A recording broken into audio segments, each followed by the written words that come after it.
आइए खुदावंद के ज़िंदगी बख्श कलाम मुक़द्दस को पढ़ते हैं। मेरे साथ मत्ती की अंजील सेंट मैथ्यू चैप्टर नंबर 6, मत्ती की अंजील उसका 6वां बाब निकालेंगे और उसकी हम 14वीं आयत से, बल्कि मैं 12 आयत से पढ़ता हूँ। कलाम मुक़द्दस में से हम मत्ती की अंजील और उसका 6वां बाब और उसकी 12वीं आयत से 14 तक, बल्कि 16 तक पढ़ेंगे, 15 तक। मत्ती की अंजील और उसका 6वां बाब और उसकी 12वीं आयत में मरकूम है। और जिस तरह हमने अपने कर्जदारों को माफ़ किया है, तू भी हमारे कर्ज हमें माफ़ कर, और हमें आजमाइश में न ला, बल्कि बुराई से बचा, क्योंकि बादशाही और कुदरत और जलाल हमेशा तेरे ही हैं। आमीन।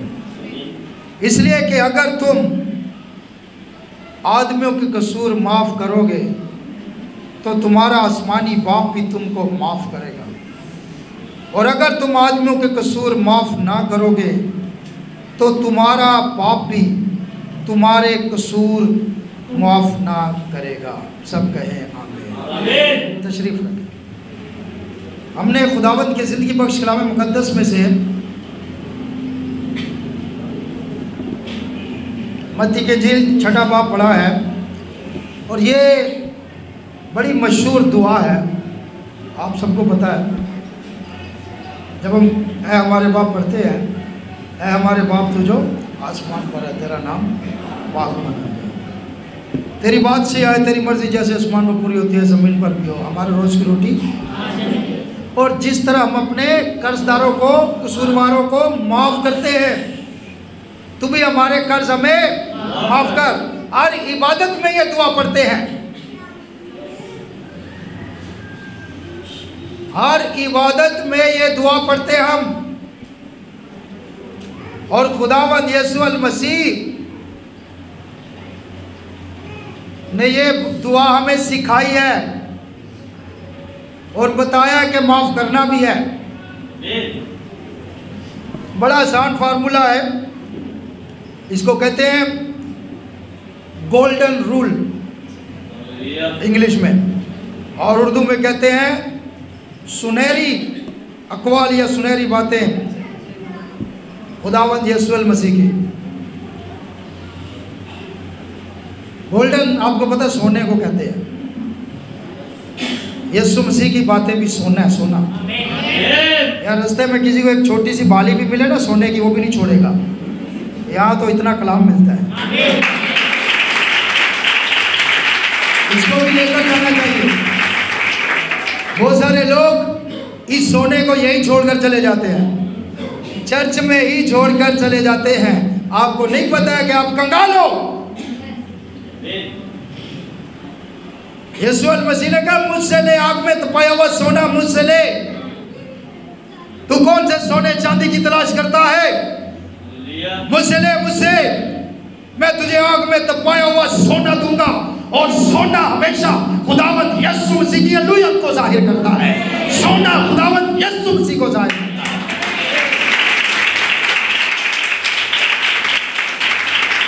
उसकी खुदाई को जाहिर करता है, उसकी पावर को जाहिर करता है। सोने की दात सबसे महंगी होती है और उसका कलाम सबसे महंगा है। हालेलुया। तो ये एक एक लफ्ज जो है ये गोल्ड है। बाइबल तो उससे भी बढ़कर कहते हैं, डेविड ने कहा कि उससे भी बढ़कर है। अब या अभी भी आपको पता कोरोना चल रहा है, और पिछले दिनों में आपको पता बहुत ज़्यादा कोरोना चला, और राशन डिस्ट्रीब्यूट किया गया, आटा, चीनी, पत्ती, दूध डिस्ट्रीब्यूट किया गया। यहाँ सड़कों पर लोगों की लाइनें लगी होती थी उस आटे के लिए उस चीनी के लिए लोगों के पास लाने लगे थे, और लोगों ने, कुछ लोग बड़े होशियार थे, वो हर किसी से लेते थे, उनके घर में होता था फिर भी लेते थे। क्यों? वो कहते थे पता नहीं काल कितनी देर पढ़ना है, कितनी देर परेशानी रहनी है, तो स्टोर कर ले। उन्हें जहां पता चलता था वो भी बांट रहे हैं, वहां चले जाए, बांट रहे हैं, वहां चले जाते थे। जहां जहां भी उनको पता चलता था वहां चले जाते थे। और बाज़ औक़ात तो एक घर के 4-4 लोग लाइन में लगे होते थे। एक फैमिली के 4-5 लोग जो है वो भी लाइन में लगे होते थे, और सारे इकट्ठा करने के लिए निकल जाते थे। राशन के लिए इतना रश होता था, अगर यहाँ पर सोना बांटा जाए, जड़े कुछड़ बच्चे ने इन्होंने भी लै जाने, इन्हों दे अंगूठी भी पा दो। हाँ, इनको भी ले जाएंगे। और लोगों ने क्या किया? जखीरा किया, जखीरा करते गए। मेरे भाइयों, मेरी बहनों, मेरे और आपके खुदावंद यीशु मसीह ने कहा है, इंसान सिर्फ रोटी से जिंदा ना रहेगा, बल्कि हर उस बात से जो खुदा के मुंह से निकलती है।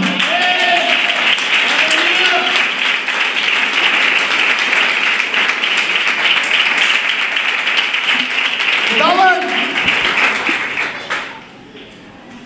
अय्यूब कहता है, खुदावंद मैंने अपनी रोटी से ज्यादा, जिस्मानी रोटी, फितरी रोटी, मैंने अपने आटे से ज्यादा, मैंने अपनी चीनी से ज्यादा, मैंने अपने घी से ज्यादा, मैंने अपने तेल से ज्यादा, मैंने अपने मसालों से ज्यादा, मैंने अपनी गंदुम से ज्यादा, मैंने अपने चावलों से ज्यादा तेरे कलाम को जखीरा कर लिया है। तेरे कलाम को जखीरा कर लिया है। अब कलाम को जखीरा करने वालों की हालत देखें। ये मर्द हजरात, इन पे तो वैसे ही मुझे शर्म आती है बात करते हुए। हमारे मर्द,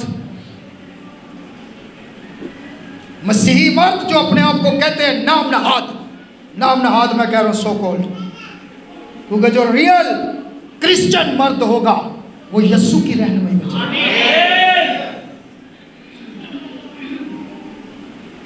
उनकी हालत देखें आप।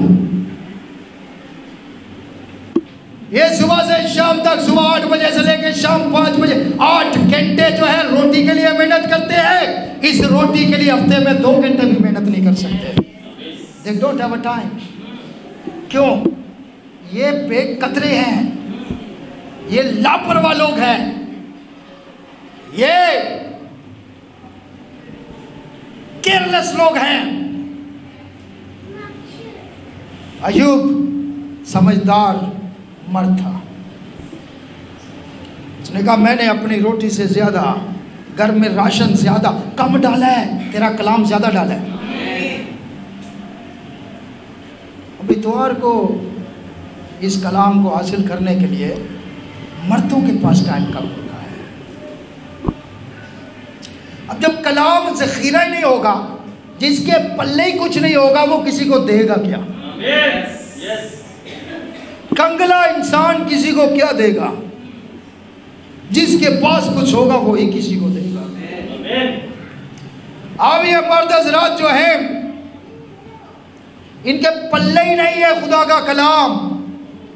कैसे ये अपनी बीवी को माफ करें, कैसे ये अपने बच्चों को, कैसे ये दूसरों को माफ कर सकते हैं? क्यों? क्योंकि इनके जिंदगी के अंदर इन्होंने कलाम को जखीरा नहीं किया है। ये दुआ बार बार पढ़ने से कुछ नहीं होता है। तोता भी रट्टा लगा के सब कुछ पढ़ लेता है, वो भी टेढ़ा करता रहता है, जो सिखा दो वो बोलता रहता है, इससे कोई फर्क नहीं पड़ता है। उसको समझना, उस पर प्रैक्टिकल भी करना।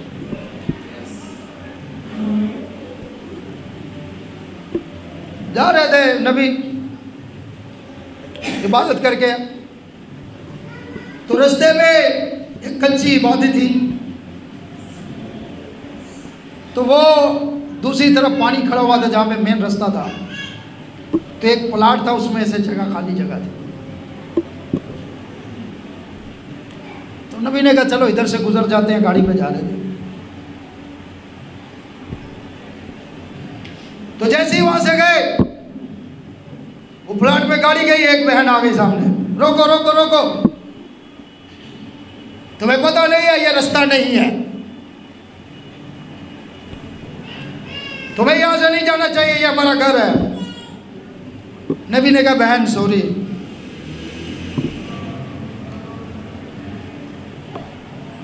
कहा तुम लोगों को समझ नहीं है।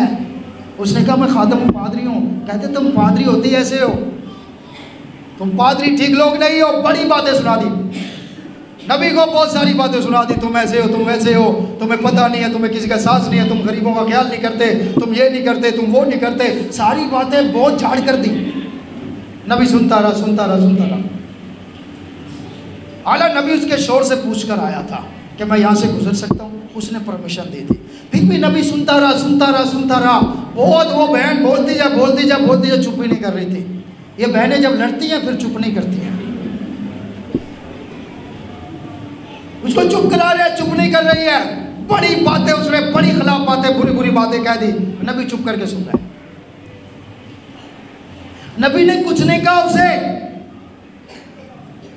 और एंड में उसे कहा कि मैं ब्रदर बैनम हूं और मैं मीटिंग पे जा रहा हूं और मैंने आपके शोर से इजाजत ली है, फिर भी इजाजत लेने के बावजूद भी मैंने आपकी जगह इस्तेमाल की है, आपको बुरा लगा है तो मैं माफी चाहता हूं, मैं माफी चाहता हूं। ब्रदर बैनम चला गया। ब्रदर बैनम ने कुछ नहीं कहा उस बहन को। ब्रदर बैनम कहते हैं मेरा राइट एटीट्यूड देखकर मैंने कुछ नहीं कहा, आला मेरे पास इख्तियार था, मैंने इस्तेमाल नहीं किया, मैंने कुछ नहीं कहा। और कुछ दिनों के बाद वो पूछती बचाती मेरे चर्च में आ गई, और चर्च में आकर वो खड़ी हो गई, और खड़ी होकर उसने तौबा की। उसने तौबा की और उसने कहा कि आप मुझे माफ कर दे, मैंने आपके साथ ज्यादती की थी। नबी ने उसे माफ कर दिया। वो बहन मेथोडिस्ट थी और उसने खुदावंद यीशु मसीह को कबूल कर लिया। अगर तुम माफ नहीं करोगे तो तुम्हारे गुनाह भी माफ। अगर वो दिल से ब्रदर बैनम को माफ ना करती तो वो जितनी भी दुआएं करती उसके गुनाह भी माफ, और ब्रदर बैनम ने भी दिल से उसे माफ कर दिया कि बहन कोई बात नहीं। तो माफ करना ये जरूरी है, बाइबल मुकद्दस के मुताबिक ये ज़रूरी है। अगर कोई माफ़ी मांगता है तो उसे माफ़ कर देना चाहिए, और अगर हम नहीं करते तो यीशु मसीह ने कहा तुम्हारा आसमानी बाप तुम्हारे गुनाह भी माफ़। अब माफ़ करना खुदाई सिफ्त है, मगर इससे खुदा की बड़ी सिफ्तें हैं। There is a many attributes of God, बहुत सारी सिफ्तें हैं, और उन सफ़ात में से कुछ खुदा ने इंसान में भी डाली हैं सफ़ात। अब नबी कहता है इन हिज प्रेजेंस मैसेज के अंदर, if we confess that he is, we been in his presence. अगर हम इकरार करते हैं और तौबा करते हैं कि वो है, तो फिर हम उसकी हजूरी में हैं। And we have confessed our sins, तो फिर हम अपने गुनाहों से तौबा करते हैं। जब हमें एहसास हो जाता है हम उसकी हजूरी में हैं, फिर गुनाहों से तौबा करते हैं। यहाँ तो लोगों को एहसास नहीं होता, इबादत में छालियाँ खा रहे होते हैं, इबादत में चिंगम खा रहे होते हैं, इबादत में पान खा रहे होते हैं, इबादत में गुटके खा रहे होते हैं, इबादत के अंदर ही चिट्ठियाँ, लेटर, SMS चल रहे होते हैं। इसका मतलब है कि इन्हें एहसास नहीं है कि हम बैठे कहाँ हैं। तो एहसास होना बड़ा जरूरी है। जब एहसास हो जाएगा फिर हम कन्फेस करेंगे, फिर हम इकरार करेंगे, तौबा करेंगे अपने गुनाहों से। नबी कहता है जब हम इकरार कर लेते हैं तो they are blotted out book of his memory, तो फिर खुदा की मेमोरी जो है ना, उसकी किताब जो है, उसमें से मिटा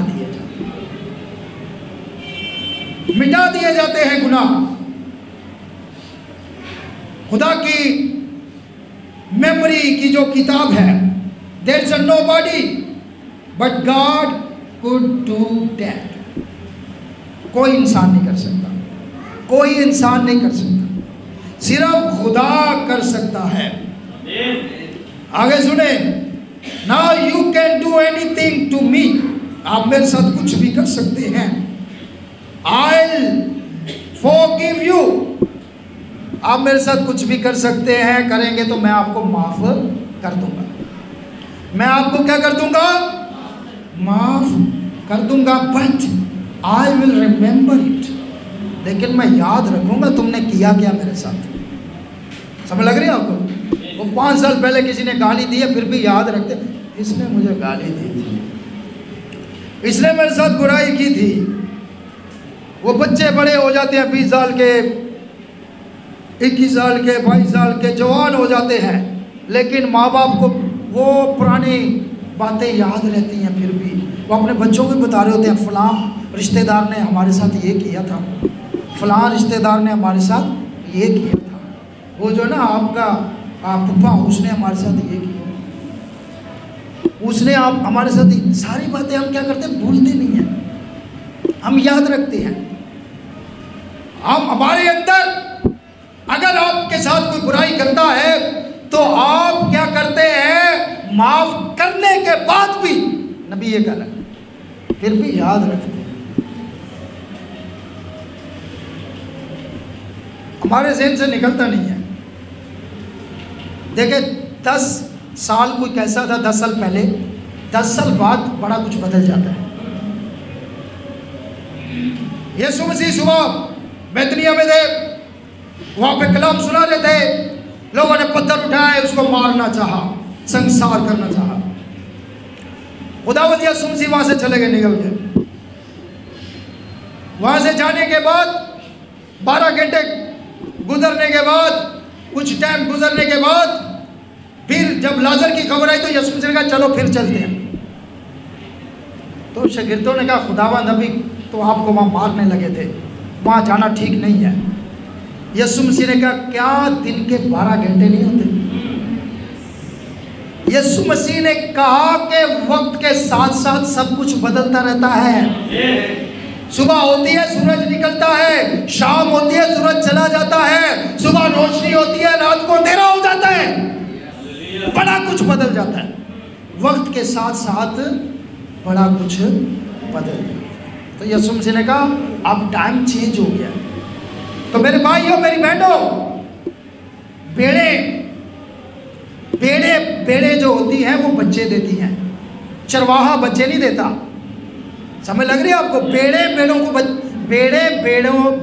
पैदा करती हैं, बर्रे पैदा करती हैं। आप लोगों की ड्यूटी है, और जो बेड़े बच्चे पैदा नहीं करती वो बांझ होती हैं, बैरन होती हैं, और बांझपन लानत है। अगर कलीसिया को पैदा नहीं कर रही, लोगों को नहीं ला रहे, आप लोगों तक नहीं जा रहे, आप लोगों को गवाही नहीं दे रहे, आप अपने रिश्तेदारों को नहीं बचा रहे, आप इस जगह पर लोगों को नहीं लाते, तो फिर आप बांझ हैं। आप गए तो पादरी साहब चरवाहा नहीं, चरवाहा बेड़े पैदा नहीं करता, बेड़े पैदा कर दिया। इट इज़ योर रिस्पॉन्सिबिलिटी, आपकी जिम्मेदारी है। आप अपने रिश्तेदारों को मिले, अपने अजीजों को मिले, अपने दोस्तों को मिले, अपनी सहेलियों को मिले, और उन्हें दावत दें, उन्हें यहाँ इबादत में लेकर आए, उन्हें खुदावंद की हजूरी में लेकर आए। वो एक बहन जब यीशु से उसकी मुलाकात हुई, और वो भी मुलाकात कुएं पर हुई, चर्च में नहीं हुई, एक ही मुलाकात ने बदल के रख दिया उसको। यहाँ दोहरी द्वार मुलाकात होती है।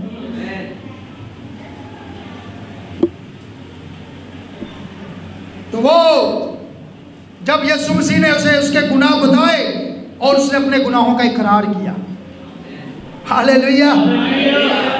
अच्छा 5 तो पहले कर चुकी है, ठीक है, जिसके साथ रहती है वो भी नहीं है, तेरा नहीं है, ठीक हो, 6 हो गए। लेकिन याद रखें, दुनिया के 6 जो इंसान का आदत है, दुनिया के अंदर जितने भी शोर बना लो, दुनिया के अंदर दुनियावी तौर पर जितने भी हैं, मगर जब 7वां आ गया यीशु मसीह तो फिर बाकी सारे भूल गए। हालेलुया।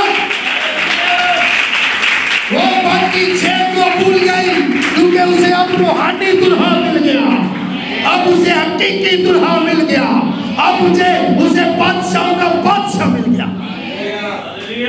हालेलुया। सबको भूल गई। और 7 नंबर कामलियत है।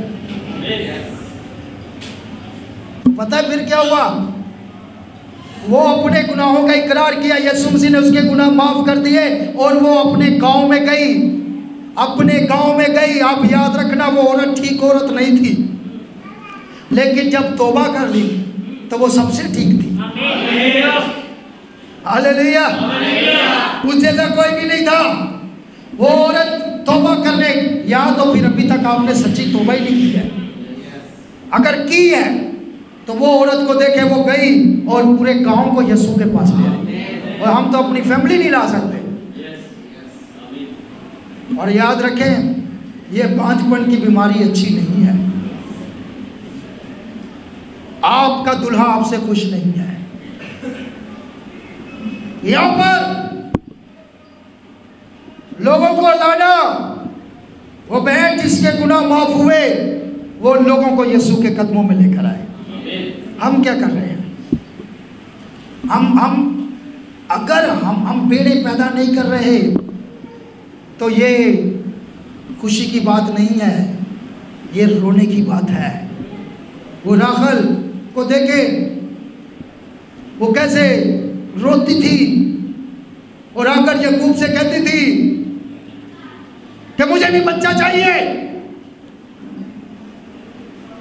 कलीसिया औरत है, आपको पता है ना।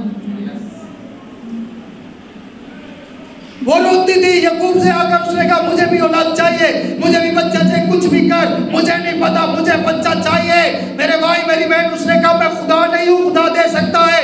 अब मैं आपको बताना चाहता हूं, अगर आप अपने लोगों को बचाने में नाकाम हैं, अगर आप अपनी औलाद को चर्च में नहीं ला, अगर आप अपने शौहर को, बीवी को चर्च में ला सकते, अगर आप अपने रिश्तेदारों को खुदा की सुनी में नहीं ला सकते, तो आपको अपने याकूब के आगे, जो कि खुदावंद यीशु मसीह है, चिल्लाने की जरूरत है।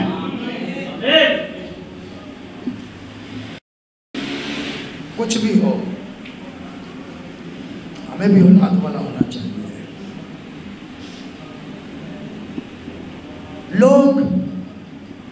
लोगों को लाते हैं। It is your responsibility. हमारा क्या काम? हम तो जाते हैं इतवार को, 2-4 गीत सुनते हैं, 7-8 तालियां बजाते हैं, 150 चंदा डालते हैं, मैसेज सुनते हैं, वो बंदा शोर डालता रहता है हर बार, वो सुनते हैं, फिर अपने घर खत्म। हमारी ड्यूटी, ये ड्यूटी नहीं है। और बच्चा पैदा करने के लिए दर्द लगते हैं। अगर आप चाहते हैं कि लोग बचे, तो फिर रूहानी दर्द होनी चाहिए, पैदल होना चाहिए, बोझ होना चाहिए। अगर आपके गुनाह माफ हुए हैं तो फिर आपका काम है लोगों को जाके गवाही देना, लोगों को बताना। तो नबी कहते हैं अब एहसास होना चाहिए कि हम उसकी हजूरी में हैं। उसे एहसास हुआ और वो पूरे गांव को ले आई। हालेलुया। वो पूरे गांव को खुदावंद की हजूरी में यीशु मसीह के कदमों में ले आए। नबी कहता है अगर हमारा कोई कसूर करे, मेरा कोई कसूर करेगा, तो मैं उसे माफ कर दूंगा। I'll forgive you, मैं आपको माफ कर दूंगा, but I will remember it, लेकिन मैं ये याद रखूंगा। If I do anything to you, you forgive me, तुम भी मुझे माफ कर दोगे अगर मैं तुम्हारे साथ कुछ करूंगा। तुम भी मुझे क्या कर दोगे? माफ कर दोगे। But God can forgive, मगर खुदा की खूबी देखें। मैं आप ये गुनाह माफ, किसी को माफ करना कोई बहुत बड़ा काम नहीं है। इससे बड़ा काम मैं बताने लगा आपको, इससे बड़ी बात बताने लगा। माफ कर देना बहुत बड़ी बात नहीं है, इससे बड़ी बात भी है जो मेरा और आपका खुदावंद यीशु मसीह करता है। हम किसी को भी माफ करके याद रखते हैं, किसी ने हमारा कसूर किया, माफ करते हैं मगर याद रखते हैं, उसने हमारे साथ ये किया, उसने हमारे साथ ये किया, उसने हमारे साथ ऊंची आवाज में बात की, उसने हमारे साथ इस तरह बात की, उसका रवैया ये था, हम याद रखते हैं। मगर खुदा सिर्फ माफ नहीं करता, नबी कहता है गॉड फॉरगिव एंड फॉरगेट। खुदा माफ करता है और फिर भूल जाता है। अब ये खूबी नहीं है हमें, ये एट्रीब्यूट हमें नहीं है, इंसान में ये एट्रीब्यूट नहीं है। अब पढ़े ज़बूर 103 तो उसमें लिखा हुआ है खुदा माफ करके करता क्या है कि मैंने तुम्हारे गुनाहों को इतनी दूर फेंक दिया है जितनी दूर जो है ईस्ट से वेस्ट है, पूरब से पश्चिम है, मशरिक से मगरिब है, इतनी दूर मैंने, और लिखा है फिर दोबारा याद। हालेलुया, ये खुदा की सिफ्त है। और हम क्या करते हैं, हम क्या, हमारे देखें हम बीमार हो गए, कोई पता करने नहीं आया, वो भाई हो सकता है आप भी बीमार हो गए, अभी तो बंदा सोच सकता है ना। अभी वो हॉस्पिटल में मुझे पता नहीं कौन बता रहा था, एक भाई कह रहे हैं कि मरीज का पता करन गया, वहाँ पे अंकल दाखिल थे, अंकल शेर और मेरे वालिद साहब भी दाखिल थे, तो वो भी मरीज और वो नीचे वाली वार्ड से ऊपर वाली वार्ड में मरीज का पता कर। मैंने कहा क्या बात है, तो ये भी सोच सकते हैं तो बीमार भी, लेकिन क्या है हमारी खोपड़ी में बैठ जाता है। बाद में बंदा सॉरी में यार मैं ठीक नहीं था, मैं बिजी था, ये हमारे माफ, ठीक है कोई बात नहीं माफ़ कर दिया, लेकिन फिर भी याद रखते हैं, वो नहीं सी आया मम्मी नहीं जाना, क्योंकि याद हम रखते हैं। हमारे अंदर ये क्वालिटी नहीं है, लेकिन खुदा के अंदर ये क्वालिटी है कि वो माफ करता है और फिर भूल जाता है। याद रखे, नबी कहता है अगर वो माफ करके भूले ना तो फिर हम कभी भी पाक नहीं हो सकते। यही तो उसकी क्वालिटी है, यही तो उसकी खूबी है कि वो हमारे गुनाहों को इतनी दूर फेंक देता है जैसे पूरब से पश्चिम, और फिर दोबारा याद नहीं करता और भूल जाने वाले समुंदर में डाल देता है। देखिए खुदा ने एक भूल जाने वाला समुंदर रखा हुआ है, हमने याद रखने वाला समुंदर रखा हुआ है। बैठोगे याद करो वो कैसा था, याद करो वो कैसा, याद करो उसने क्या, याद करो उसने क्या किया, याद करो उसने।